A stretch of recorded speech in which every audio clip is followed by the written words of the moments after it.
अच्छा, आज का टॉपिक है हमारा कंप्यूटर विजन। ठीक है, कंप्यूटर विजन दरअसल इमेज प्रोसेसिंग की जो फील्ड है उसकी एक सब ब्रांच है कंप्यूटर विजन। ठीक है, क्योंकि कंप्यूटर विजन के अंदर वो तमाम एल्गोरिदम जो कि हमने इमेज प्रोसेसिंग में पढ़ते हैं और यूज करते हैं, तो वो सारी ही टेक्निक्स और एल्गोरिदम्स वगैरह यूज होते हैं कंप्यूटर विजन में। ठीक है ना, कंप्यूटर विजन का मेन मकसद क्या है और ये किस तरह से डिफरेंट है इमेज प्रोसेसिंग से। तो जो हमारे पास इमेज प्रोसेसिंग का मेन मकसद ये होता है कि हम किसी भी इमेज पे कुछ ऐसा काम करें, कोई ऐसी प्रोसेसिंग करें जिससे उसे कुछ चेंज कर दें या उसे किसी तरह से अपने मकसद के लिए यूज करें।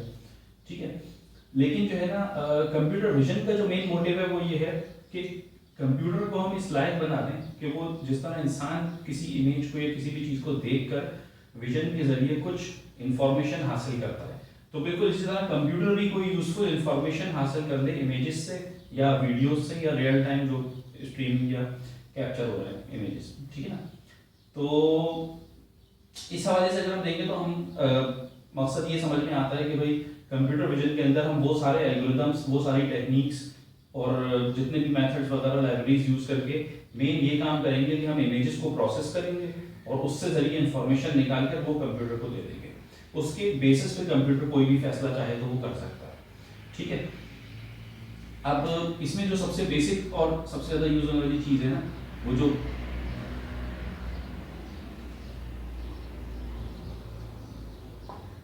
Face detection. नॉर्मली हम मोबाइल में कैमरा वगैरह यूज कर रहे होते हैं तो उसमें एक स्क्वायर या रेक्टेंगल बना आता है फेस के ऊपर, तो वो फेस डिटेक्ट कर रहा होता है। इसका मतलब वो एक ऐसा एल्गोरिथम है जो ये आइडेंटिफाई कर लेता है कि इस इमेज के अंदर या इस रियल टाइम स्ट्रीमिंग के अंदर हमें एक फेस मिल रहा है। ठीक है, तो जो भी हम रियल वीडियो वगैरह कैप्चर कर रहे हैं तो उसमें वो फेस को आइडेंटिफाई करना। सही है, तो फेस डिटेक्शन का मतलब फेस को आइडेंटिफाई करना कि ये ह्यूमन फेस है। ठीक है, अब इसके कुछ एल्गोरिथम्स होते हैं, वो टेक्निक्स हैं। जैसे एक नॉर्मल और सिंपल इसका होता है कैस्केडिंग एल्गोरिथम्स होते हैं, तो उसमें एक होता है हार कास्केड। हार कैस्केड होता है। ठीक है, हार कैस्केड एल्गोरिथम होता है, उसमें वो भी एक तरह का समझ लो क्लासीफायर है। अब ये चीज अगर हम किस तरह से काम करता है वो ये होता है कि उसमें पहले से कैलकुलेट करके कुछ इंफॉर्मेशन रख दी जाती है कि ऐसा इमेज अगर आएगा और उसके अंदर इस तरह की कोई चीज होगी तो वो एक ह्यूमन फेस होगा। ठीक है, तो वो हम यूज कर लेते हैं। ठीक है, तो ये एक बनी मैंने समझ लो एक तरह से एक लाइब्रेरी की तरह है जिसे हम यूज करके उसकी एक फाइल होती है वो एक्सएमएल फाइल, उसमें तमाम वेट्स वगैरह उसके रखे होते हैं, उससे हम आइडेंटिफाई कर लेते हैं। ठीक है, तो हमें फेस डिटेक्शन के जरिए इसके फेस आइडेंटिफाई होने लगता है। तो ये अगर हम पाइथन वगैरह में यूज करें तो बहुत आसानी से हम ये बेसिक कुछ 6 से 8 लाइनों के अंदर हम फेस डिटेक्ट कर सकते हैं, इतना मुश्किल काम नहीं है। ठीक है, इसके अलावा थोड़ा सा एक्यूरेसी से ये काम करना है तो इसके लिए एक लाइब्रेरी होती है डीलिब। सही है, तो डीलिब की लाइब्रेरी यही होती है जो कि नॉर्मली यूज होती है फेशियल एक्सप्रेशंस के लिए। ठीक है ना, तो फेस डिटेक्शन उसका एक छोटा सा पार्ट है। ठीक है, क्योंकि फेशियल एक्सप्रेशन ज्यादा डिफिकल्ट होता है तो फेस डिटेक्शन आसान काम है। तो डीलिब की लाइब्रेरी से भी हम फेस डिटेक्शन का काम कर सकते हैं, ये भी पाइथन में यूज हो सकती है। इसकी एक लाइब्रेरी इंस्टॉल करने का पूरा एक प्रोसीजर है, उसके जरिए इंस्टॉलेशन हो जाएगी तो फिर उसको हम यूज करते हैं। ठीक है, उसमें कोई बिल्ट इन फंक्शंस वगैरह गिवन है, उसके जरिए हम फेस को आइडेंटिफाई कर सकते हैं और ये ज्यादा एक्यूरेट है। तो अगर एक्यूरेसी से हमें फेस डिटेक्शन करनी है तो फेस डीलिब इसके लिए ज्यादा बेटर है। ठीक है, हार कास्केड असल में इसके अलावा फेस और आईज डिटेक्शन और बहुत सारे काम भी कर सकता है। ठीक है, तो ये सिर्फ फेस के लिए नहीं है, इससे ऑब्जेक्ट भी इवन आइडेंटिफाई की जा सकती है। ठीक है, तो बेसिक ये दो तरीके थे, हार कास्केड और डीलिब, इसके जरिए हम फेस डिटेक्शन कर सकते हैं। इसी तरह एक हमारे पास होता है फेशियल एक्सप्रेशन।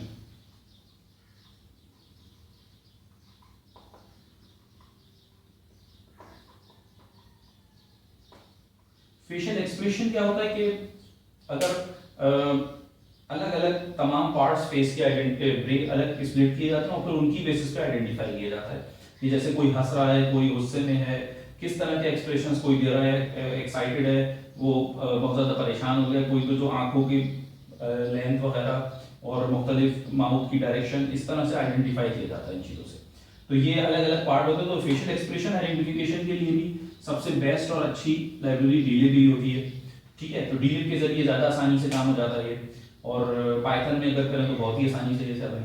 ठीक है। तो फेशियल एक्सप्रेशन का मतलब ये है कि किसी के मूड को आइडेंटिफाई किया जा सके, कि कोई अगर कैमरे के सामने है वो मुस्कुराएगा, जिस तरह हम स्माइली फेस बनाना चाहते हैं तो हम हंसेंगे तो फिर वो इमेज कैप्चर कर ले। इस तरह का जो भी हम एक्सप्रेशन चाहें वो बनाकर उसकी बेसिस पे आइडेंटिफिकेशन या अपना कोई भी प्रोग्राम वगैरह बना सकते हैं। ठीक है। तो सिस्टम आइडेंटिफाई कर लेगा इसके जरिए कि ह्यूमन जो भी सामने है उसके फेस एक्सप्रेशन किस तरह के, ठीक है ना। तो सेम इसी तरह हमारे पास एक होता है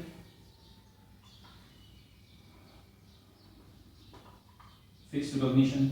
फेस रिकॉग्निशन का मतलब क्या होता है कि फेस, यहाँ तो फेस सिर्फ आइडेंटिफाई करते थे ह्यूमन फेस है, और वो फेस किसका है ये आइडेंटिफाई करना, ये फेस रिकॉग्निशन से होता है। इसके लिए लाजमी सी बात है, जिस तरह मोबाइल में face recognition algorithm face lock वगैरह यूज कर रहे होते हैं, तो बेसिक इसकी एप्लीकेशन होती है फेस लॉक, ठीक है, मोबाइल के अंदर। तो वो क्या करते हैं, उससे हम अपना पहले फेस उसको देते हैं कि ये हमारा फेस है, उसके बाद वो उसकी को मैच करता है और फिर आइडेंटिफाई कर लेता है। तो ये बिल्कुल इसी तरह हमें फेस रिकॉग्निशन के एल्गोरिथम बनाने के लिए पहले कुछ अपने पुराने इमेजेस काफी सारे, और जितने ज्यादा इमेजेस हम देंगे उतना ज्यादा एक्यूरेसी से वो आइडेंटिफाई करता है। तो पहले जो इमेजेस दिए जाते हैं इस चीज को कहा जाता है, सिस्टम को पहले ट्रेन किया जाता है, ठीक है, और फिर वो उसे ट्रेन करने के बाद फिर वो उसे आइडेंटिफाई करने लगेगा कि भाई आप कितनी एक्यूरेसी से वो बता देगा कि आपका ही फेस है या नहीं, ठीक है ना। तो ये फेस रिकॉग्निशन के एल्गोरिथम्स हैं जो बहुत सारे हैं। एक है इसमें जो सबसे मशहूर है LBPH, ठीक है, लोकल बाइनरी और पैटर्न और हिस्टोग्राम, ठीक है ना। तो LBPH है। दूसरा इसका होता है इजन फेस, इजन फेस, और तीसरा एल्गोरिथम होता है इसमें फिशर फेस। ये तीन तरह के मोस्ट कॉमन एल्गोरिथम्स हैं। अच्छा, एक और इसमें नई टेक्निक चली है जो कि फेसबुक और गूगल ने निकाली है। तो उसके लिए एक है ओपन फेस और एक और टेक्निक है इसमें डीप फेस, ठीक है। तो ये तुम इसके बारे में ढूंढोगे तो ये ज्यादा एक्यूरेसी से काम करते हैं। इनमें जो है ना एक नई टेक्निक होती है जो कि 128 डायमेंशनल वेक्टर, ठीक है। ये एक ऐसा एल्गोरिथम है 128 डायमेंशनल वेक्टर पे जो बेस करता है। तो उसके जरिए फेस के मुख्तलिफ पार्ट्स को अलग से आइडेंटिफाई करके उन्हें एक फाइल में स्टोर किया जाता है और बाद में उन्हीं को कैलकुलेट करके ये बहुत ज्यादा फास्ट काम करता है, ठीक है ना। तो ये इनके मुकाबले में एक्यूरेट भी है इन तीनों के। तो इन तीनों में अगर देखें तो ज्यादा बेटर LBPH है, ठीक है। ये थोड़ी पुरानी टेक्निक्स हैं, इजन फेस और फिशर फेस, इनसे बेटर रिजल्ट हमें LBPH से मिल जाता है। लेकिन इससे भी अच्छी चीज चाहिए तो ये हमें ओपन फेस और डीप फेस के जरिए इसमें। लेकिन ये डायमेंशनल वेक्टर जो है काम तो अच्छा करता है, लेकिन ये इसके लिए थोड़ा सा हमें जो है थोड़ा सा फास्ट भी काम करेगा, लेकिन सिस्टम की कॉन्फ़िगरेशन थोड़ी सी अच्छी होनी चाहिए जिस पे आप यूज करते हैं ये चीज, ठीक है ना। तो ये फेस रिकॉग्निशन इनके जरिए हम अच्छे से आइडेंटिफाई कर सकते हैं, ठीक है।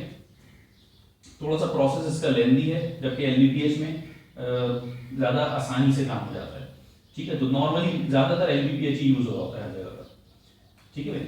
तो फेस रिकॉग्निशन मेन ये मकसद है कि किसी ह्यूमन फेस की इमेजेस पहले से दे दिए जाएं एक जगह पर और उन्हें मार्क कर दिया जाए, लेबल कर दिया जाए कि भाई ये चीज इनका फेस ये है, और फिर उसके बाद सिस्टम को जब वो फेस दिखाएंगे तो वो बता देगा ये फेस इसका है, वो खुद आइडेंटिफाई करेगा। तो ये चीज फेस रिकॉग्निशन होती है, ठीक है। ये टेक्निक्स है जिनके जरिए इस पे काम किया जा सकता है। तो अगर पाइथन पे तुम इनमें से कुछ भी यूज करोगे, मैं इसमें पाइथन के हवाले से इसलिए कर रहा हूँ क्योंकि पाइथन पे तुम लोग थोड़ा काम कर चुके हो तो तुम्हें ज्यादा आसानी होगी, ठीक है। और पाइथन इजी टू यूज भी है, और जो मोटिव आपका है, जो आप काम करना चाहते हैं वो टू द पॉइंट उस पर रहते हुए हमें इधर उधर की बैकग्राउंड की चीज़ों पे काम नहीं करना पड़ता ज़्यादा। तो फोकस उस पर रखते हुए हम काम कुछ करेंगे तो कम लाइन ऑफ कोड में जल्दी से काम हो जाएगा हमारा, ठीक है भाई। तो एल्गोरिथम ज़्यादा आसानी से रन होता है और बहुत ज़्यादा हेल्प भी है पाइथन पे हर चीज़ की, खासकर कंप्यूटर विजन के हवाले से। अच्छा, इसमें कंप्यूटर विजन का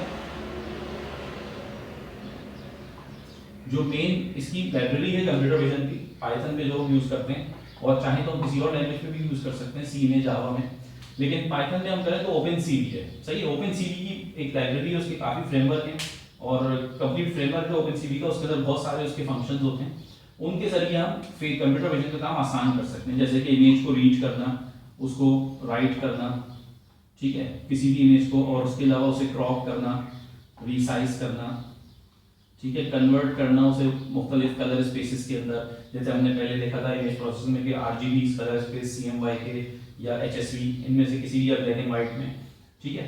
तो ये अलग अलग इमेजेस में हम कन्वर्ट कर सकते हैं, ठीक है ना। अच्छा, कन्वर्जन जो है ना, ये मैंने शायद बताया भी था कि एक आरजीबी इमेज होता है जो कलर इमेजेस होते हैं। इसके अलावा इनमें एचएसवी भी है कलर इमेज, CMYK है, YCPCR है, ठीक है। लेकिन इसके अलावा जो कलर के अलावा दूसरे इमेजेस होते हैं वो होते हैं ग्रे स्केल। ये जो है ना, ये तीन चैनल्स, ये तीन चैनल, ये 4 चैनल पे है, ठीक है। अगर मैं खाली कलर इमेज में सिर्फ आरजीबी की बात करूं तो आरजीबी का मतलब है ये 3 चैनल्स पे डिपेंड करता है, ठीक है। वैसे ये चीज मैं डिस्कस कर चुका हूं इमेज प्रोसेसिंग में, लेकिन मैं एक ओवरव्यू दे रहा हूं इसमें कि ये 3 चैनल्स होते हैं इसके, यानी 3 एरेस होती हैं, यानी 3 पेजेस हमें मिल रहे होंगे इसमें 1, 2 और 3, जो एक रेड का, एक ग्रीन का और एक ब्लू का। इसके अंदर मुख्तलिफ वैल्यूज लिखी होंगी, तो अगर हम इसका एक पिक्सल उठाएंगे तो एक पिक्सल की वैल्यू 3 से मिलकर बन रही होगी, यानी रेड, ग्रीन, ब्लू तीनों मर्ज होकर एक इमेज बन रहा होगा आरजीबी में। जबकि ग्रे स्केल में हमारे पास एक ही इमेज होता है, लेकिन उसकी वैल्यूज एक पिक्सल उठाएंगे तो उसकी वैल्यू की रेंज, इनकी वैल्यू की रेंज 0 से 255 होगी, लेकिन ये 3 वैल्यूज हमें मिल रही होंगी इस तरह से। यहाँ पर हमें एक ही वैल्यू मिल रही होती है जो कि कुछ इस तरह से होगी, सिंपल ऐसे लिखा होगा 105 या जो भी, और इसकी रेंज भी हमें मिलेगी 0 से 255, ठीक है। ग्रे स्केल में, ग्रे स्केल का मतलब है ग्रे शेड्स होते हैं उसमें, जिस तरह हम प्रिंट आउट निकालते हैं कलर चीज का, तो एक black and white laser printer वगैरह से प्रिंट निकालते हैं तो ग्रे स्केल में आता है वो, तो डार्क और लाइट ग्रे के शेड्स होते हैं, ठीक है। जबकि इसके अलावा एक हमारे पास बाइनरी इमेज होता है। बाइनरी इमेज का मतलब है कि वो ब्लैक एंड व्हाइट होता है।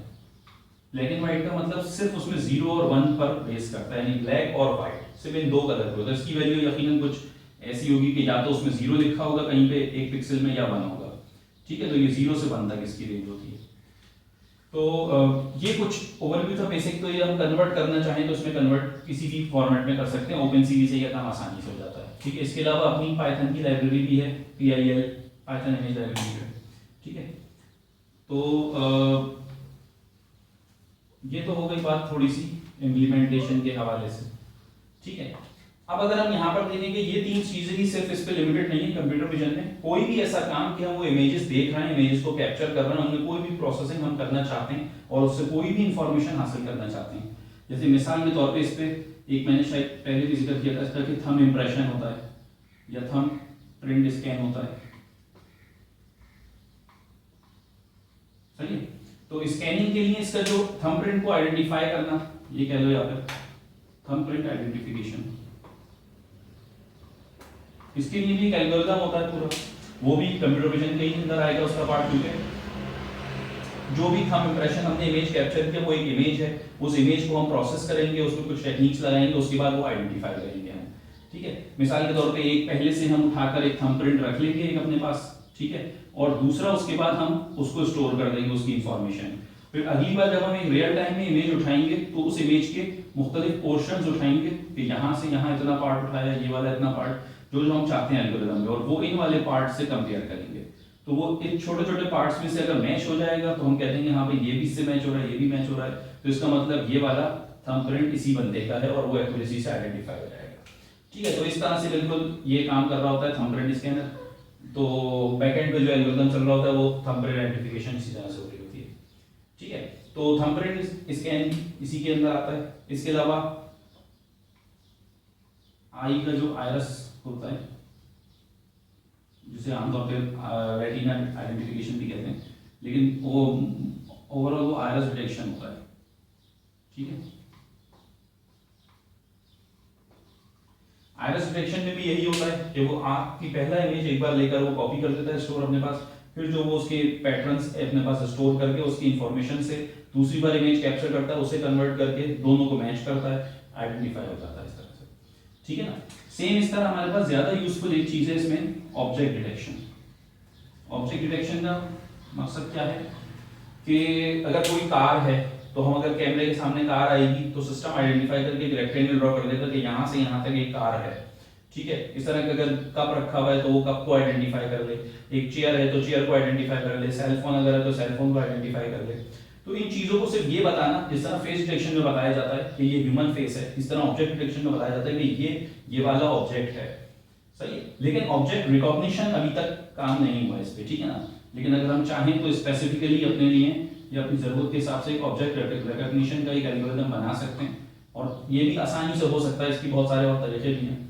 ठीक है भाई। अच्छा, ऑब्जेक्ट डिटेक्शन जो है ना, इसको अगर हम देखें तो इसके यूजफुल दो, और यूजफुल तो कहेंगे या फिर कहें अच्छे एल्गोरिदम दो ये हैं, जो कि तुम पाइथन में इसका बना बनाया कोड भी अवेलेबल है, और थोड़ा सा कोड डाउनलोड करोगे तो तुम्हें तकरीबन अराउंड 80 ऑब्जेक्ट्स उसमें आइडेंटिफाई हो जाती हैं। तो ये योलो ज़्यादा फास्ट होता है, लेकिन थोड़ा सा इसकी सिस्टम की कॉन्फ़िगरेशन अच्छी होनी चाहिए, जीपीयू बेस्ड सिस्टम हो तो ज़्यादा अच्छा चलेगा ये। ठीक है, वीजीजी है, ये ज़रा सिंपल है, जो इवन मोबाइल में भी चल जाता है आसानी से। ठीक है, तो ये दोनों बहुत मशहूर एल्गोरिदम है जो फास्ट काम करते हैं। ठीक है, और इस पे पाइथन का आसानी से गिटहब वगैरह पर तुम्हें कोड भी मिल जाएगा, वो तुम यूज़ कर सकते हो।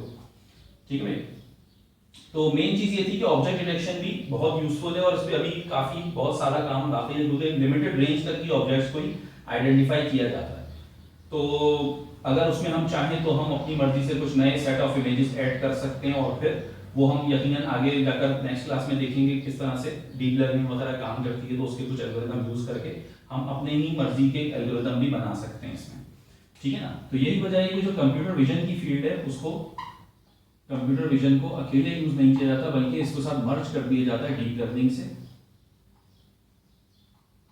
ठीक है भाई, तो डीप लर्निंग की जो फील्ड है ना, डीप लर्निंग को मर्ज करके कंप्यूटर विजन के साथ फिर यूज किया जाता है। तो इससे फायदा ये होता है कि जो इमेजेस वगैरह हैं वो डीप लर्निंग के कुछ एल्गोरिदम हम यूज करते हैं। डीप लर्निंग क्या है वो हम नेक्स्ट क्लास में डिस्कस करेंगे, लेकिन उसके कुछ एल्गोरिदम्स को मर्ज करते हैं जब हम कंप्यूटर विजन के साथ, तो फिर हमें ये सारी चीजें और आसानी से यूज करने में मिल जाती हैं, और जिसकी वजह से हम जो है ना वो अपनी मर्जी के कुछ ऐसे एल्गोरिदम्स डिजाइन कर सकते हैं जिन्हें आमतौर पर क्लासीफायर कहा जाता है। ठीक है ना, तो हम चाहें तो हम कोई भी, फिर वो और टेक्निक्स हैं उसकी, तो वो खैर डिटेल में बाद में देखेंगे उसको। फिलहाल ये है कि हम डीप लर्निंग के एल्गोरिदम्स को यूज करते हुए कंप्यूटर विजन पे अगर काम करें तो हम अपनी मर्जी की कुछ भी चीजों का आइडेंटिफिकेशन कर सकते हैं। ठीक है, जैसे अगर फर्स्ट करो कोई एक बच्चों ने एक प्रोजेक्ट बनाया, जैसे ड्रोन एक है, उस पर कैमरा लगा दिया और वो एक जगह पे उड़ रहा है, तो कोई फसल वगैरह है उसमें अगर कोई जो फीड डालते हैं खाद वगैरह वो सही से नहीं गई है, तो वो उसकी इमेजेस कैप्चर करके ये आइडेंटिफाई करके बता देगा कि पत्ते इसके पौधे के इस तरह से हैं, तो इस तरह से इसमें जो है ना सही से अभी फीड नहीं डाली है, तो वो थोड़ी और इंडिकेशन देगी, या तो वो डाल दे इसमें ऐड कर दे, या वो इन्फॉर्म कर दे एटलीस्ट इस हवाले से। या अगर किसी जगह पर वो हम कैमरा लगाएं और वो आइडेंटिफाई कर ले कि इस जगह पर आग लगी हुई है, तो वो फायर को आइडेंटिफाई करे इमेज प्रोसेसिंग के जरिए और फिर वो एक अलर्ट भेज दे। ठीक है ना, या हम कोई जो थर्मल कैमरे होते हैं, थर्मल कैमरे लगाकर उसमें एक जो किसी कुछ डिजास्टर वगैरह आता है जिसकी वजह से कुछ लोग नीचे कहीं दबे हुए हैं मलबे वगैरह में, तो वहां से उन्हें आइडेंटिफाई कर लिया जाए थर्मल कैमरे के जरिए क्वाडकॉप्टर पे लगा के। ठीक है, तो ये सारे वो प्रोजेक्ट में जो आसानी से बनाए जा सकते हैं। ठीक है ना, शायद ये चीज रिसोर्सेज अवेलेबल हो हमारे पास। ठीक है भाई, तो इसके लिए थोड़ा सा हमें इनके साथ साथ कुछ टूल्स चाहिए होंगे, जैसे एक होता है आर्डिनो, हार्डवेयर का टूल है जो सिंपल है। इसके अलावा हमें इसमें ऐड करना पड़ेगा रास्पबेरी पाई।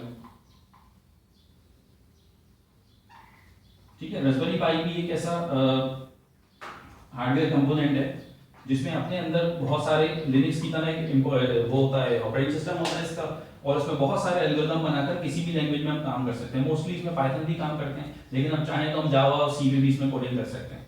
तो ये पूरा एक छोटे कंप्यूटर की तरह काम कर रहा होता है, एक अपना ऑपरेटिंग सिस्टम होता है। आर्डिनो एक माइक्रो कंट्रोलर की तरह होता है जो कि बड़े बड़े एल्गोरिदम्स पे काम नहीं कर सकता, लेकिन बेसिक प्रोग्रामिंग सेंसर बेस्ड चीजों पे कंट्रोलिंग वगैरह कर सकते हैं। वो सेंसर्स तो खैर दोनों पे यूज कर सकते हैं, आपको हीट सेंसर वगैरह हम लगा दें तो किसी भी तरह हम इन चीज़ों के जरिए कंट्रोल कर सकते हैं। खैर ये हार्डवेयर का ज़्यादा पार्ट है इसमें, और थोड़ी हार्डवेयर की बेसिक होनी चाहिए तुम्हें इलेक्ट्रॉनिक्स वगैरह की, तो फिर ही इस पे दोनों पे काम कर सकते हो सही से। लेकिन इस पे कोई प्रोजेक्ट अगर बनाना है तो ये बहुत आसान है, इतना मुश्किल है नहीं इस पे काम करना आज के दौर में। ठीक है ना, ये आर्डिनो थोड़ा सा सही होता है नॉर्मल, जैसे 600 तक का मिल जाएगा या 500 तक का भी मिल जाएगा। ठीक है भाई, ये रास्पबेरी पाई थोड़ा सा एक्सपेंसिव होता है, ये तुम्हें तकरीबन 6000 तक का मिलेगा। ठीक है भाई, तो अब नहीं पता आजकल क्या चल रहा है इनके प्राइस। तो मेन चीज ये थी कि हम चीजों को मर्ज कर कर अगर चाहें और इन चीजों की नॉलेज लेकर फिर उनको यूज करना चाहें तो हम बहुत ही अच्छे और यूजफुल प्रोजेक्ट्स बना सकते हैं। तो मैं इस थोड़ा सा इसीलिए इस चीज को मैंने शेयर किया, क्योंकि बहुत सारे इसमें अभी आइडियाज हैं। तकरीबन अगर समझो कि कंप्यूटर विजन की फील्ड में अभी सही मायनों में 20 to 30% ही काम हो पाया है। बहुत सारी दुनिया में ऐसी चीजें हैं, बहुत सारे ऐसे कॉन्सेप्ट्स हैं, ऐसे आइडियाज हैं जो अभी रहते हैं उन पे काम करना, और जाहिर बात है सब चीजों पे हम काम नहीं कर सकते। ठीक है ना, सिर्फ अगर जैसे देखें कि हम अगर जिस तरह इंसान चीज़ों को देख के पहचान सकता है, उन्हें आइडेंटिफाई कर सकता है, तो कंप्यूटर अभी इससे बहुत पीछे है। तो हम चाहें तो आहिस्ता आहिस्ता लोग इस पे काम भी करवाएं, और हम खुद से भी चाहें तो बेसिक कुछ एल्गोरिदम बनाकर हम काम कर सकते हैं इस पे। किसी भी एक चीज़ को मजीद मॉडिफाई भी किया जा सकता है, इम्प्रूव भी किया जा सकता है। ठीक है ना भाई?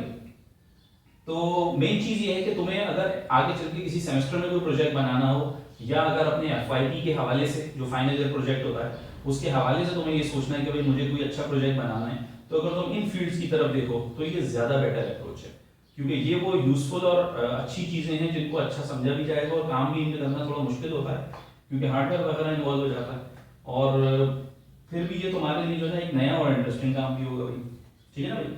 तो अगर तुम बेसिक चीज़ें अगर चाहो पाइथन पे करने की तो कहोगे तो मैं इसकी कुछ मटेरियल भी शेयर कर दूंगा तुम्हें, जो कि बेसिक छोटा मोटे काम है। ठीक है ना? अच्छा, इसमें एक चीज़ और होती है, जैसे इनके अलावा इसके अंदर जो है ना मोशन डिटेक्शन भी होती है। ठीक है, मोशन डिटेक्शन यही होती है कि जो मूवमेंट हुई या नहीं हुई। अब तो खैर कैमरों में ऐसा आ गया है कि ऑटोमेटिक मोशन डिटेक्शन हो जाती है, लेकिन फिर भी अगर हम चाहें तो किसी की मूवमेंट, किसी कलर, अलग से कलर डिटेक्शन भी कर सकते हैं इसमें।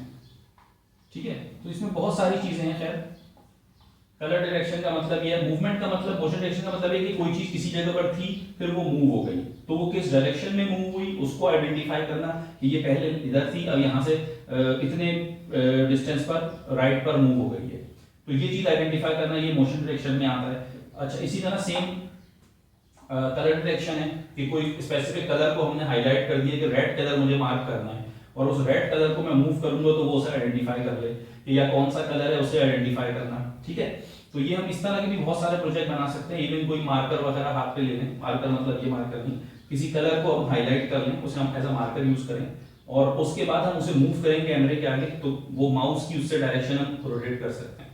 तो ये बेसिक सिंपल सा प्रोजेक्ट है, और जो बहुत आसानी से पाइथन में बन सकता है।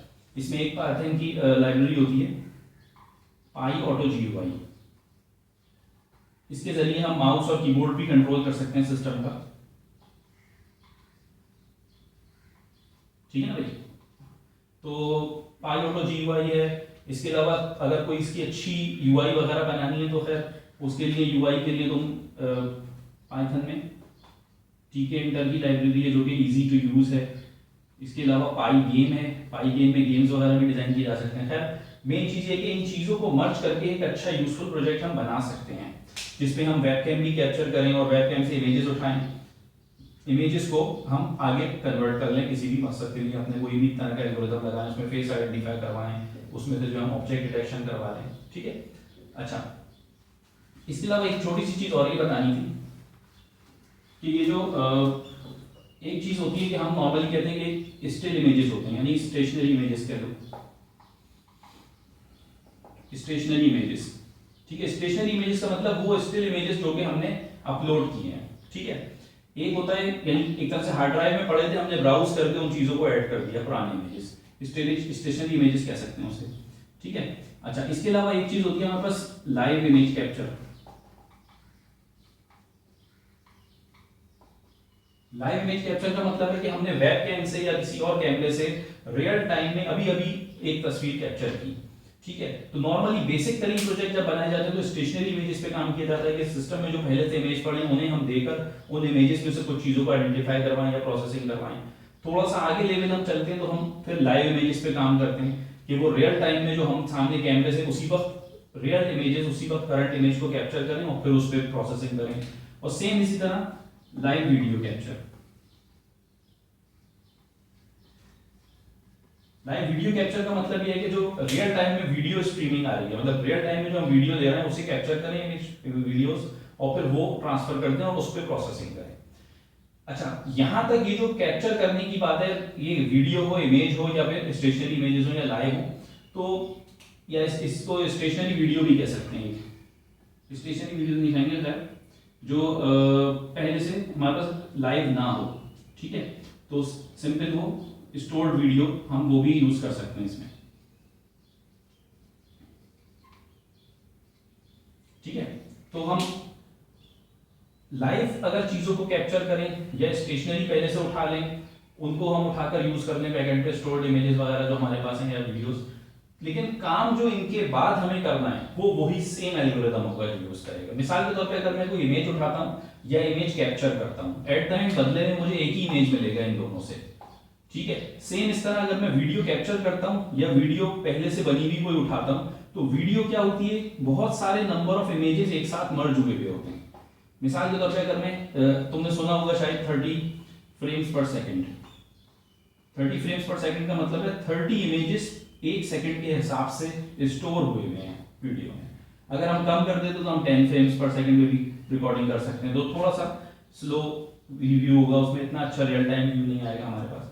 लेकिन हमें क्योंकि प्रोसेसिंग करनी होती है तो हम इसको कम कर देते हैं फ्रेम रेट, और हम अपने तौर से इमेजेस जो कैप्चर कर रहे होते हैं, जो लाइब्रेरीज वगैरह हम लगाएंगे उसके जरिए हम इमेजेस रियल टाइम पे जो वीडियो थे उठाना चाह रहे हैं, वीडियो कैप्चर कर रहे हैं, तो वीडियो दरअसल हमें फुल वीडियो की फॉर्मेट में नहीं मिलता, जो रियल टाइम में हम वीडियो कैप्चर कर रहे होते हैं वो भी हमें इमेजेस ही दे रहा होता है, और इस टाइम के हिसाब से इमेजेस मिल रहे होते हैं, और हम उन्हें चाहे 30 फ्रेम्स के हिसाब से उठा लें, 10 के हिसाब से, या 1 फ्रेम पर सेकंड उठाकर एज अ इमेज ही उसे एट द एंड हमें ट्रीट करना है। तो जितने भी इमेजेस हमें मिलेंगे वो भी एट द एंड जाकर एक इमेज ही बन जाएगा हमें।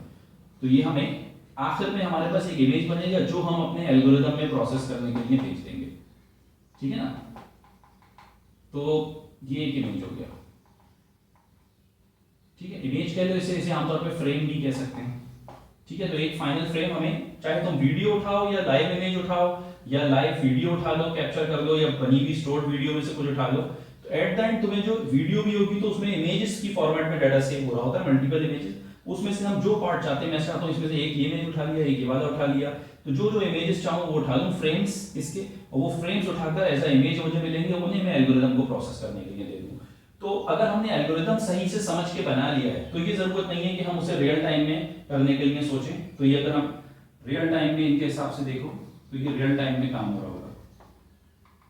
तो रियल टाइम में हम कोई इमेज कैप्चर करें या वीडियो कैप्चर करें, एट द एंड प्रोसेस होकर एल्गोरिदम में वो एक इमेज ही पहुंचता है।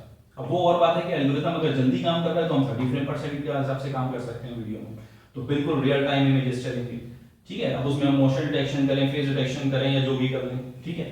तो इसलिए ये चीज समझना जरूरी है कि ऐसा नहीं है कि वीडियो के लिए हमें एक अलग से कोई सिस्टम डिजाइन करना पड़ेगा, हमें सिर्फ वो लाइब्रेरी चाहिए जिससे हम वीडियो कैप्चर करें और वीडियो हमें रियल टाइम में इमेजेस देना शुरू कर दे, फ्रेम्स जो है, ठीक है। वो फ्रेम्स हम पास कर देंगे अपने एल्गोरिथम को एज अ इमेज, और वो जाकर आगे प्रोसेस हो जाएगा, ठीक है ना भाई। तो वैसे तो इसमें बहुत कुछ है समझाने को, लेकिन ये कुछ चीजें हैं अभी ताकि तुम्हें एक ओवरव्यू हो कि कंप्यूटर विजन की फील्ड में किस तरह से काम हो रहा है और कितना कुछ है काम करने को, ताकि तुम इसे अपने मकसद के हिसाब से, अपनी जरूरत के हिसाब से किसी भी आगे इन फ्यूचर प्रोजेक्ट में इस्तेमाल भी कर सको, ठीक है ना भाई। तो अगर इसमें कोई इशू हो तो फिर वो पूछ लेना, ठीक है।